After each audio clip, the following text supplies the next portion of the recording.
طریقے ہیں؟ ایمان کو مضبوط کرنے کے کیا طریقے ہیں؟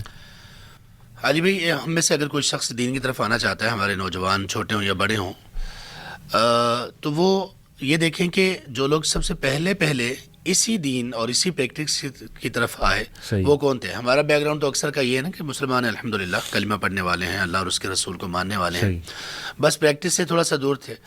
وہ لوگ جو اللہ اور اس کے رسول کو بھی نہیں مانتے تھے یا اللہ کو اس طرح سے نہیں مانتے تھے جیسے ماننا چاہیے، وہ لوگ جب دین میں آئے تو ان کو کیا کہا گیا؟ بس وہ ہم نے کرنا ہے۔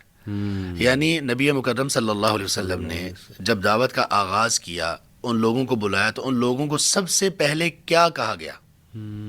حالانکہ اس معاشرے میں برائی عام تھی، ایڈلٹری عام تھی، شراب عام تھی، قتل عام تھا، یہاں تک کہ چھوٹی بچیوں کو، بیٹیوں کو زندہ دفن کرنا، اس قدر درندگی یہ بھی وہاں پہ موجود تھی۔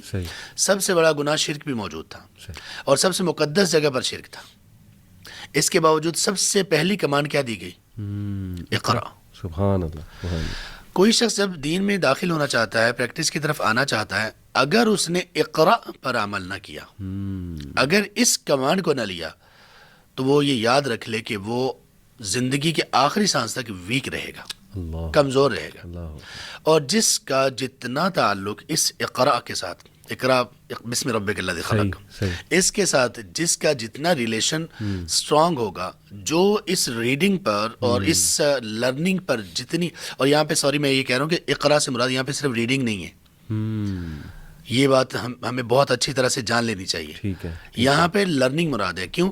اس لیے کہ ان پہلی 5 آیات میں اللہ تعالیٰ نے قلم کا بھی ذکر کیا، علم بالقلم، تو وہ ریڈنگ جو قلم اٹھا کے اور اس کے ساتھ ہو، اور علم بالقلم جس نے قلم کے ذریعے آپ کو سکھایا، تو اس کا مطلب ہے کہ کاپی پینسل لو اور اہل علم کے ساتھ بیٹھ جاؤ اور چیزیں سیکھو، سنو نہیں، صرف پڑھو نہیں، سیکھو، نوٹ کرو، پوائنٹس نکالو۔ اللہ تعالیٰ نے ہمیں اس پہ لگایا ہے۔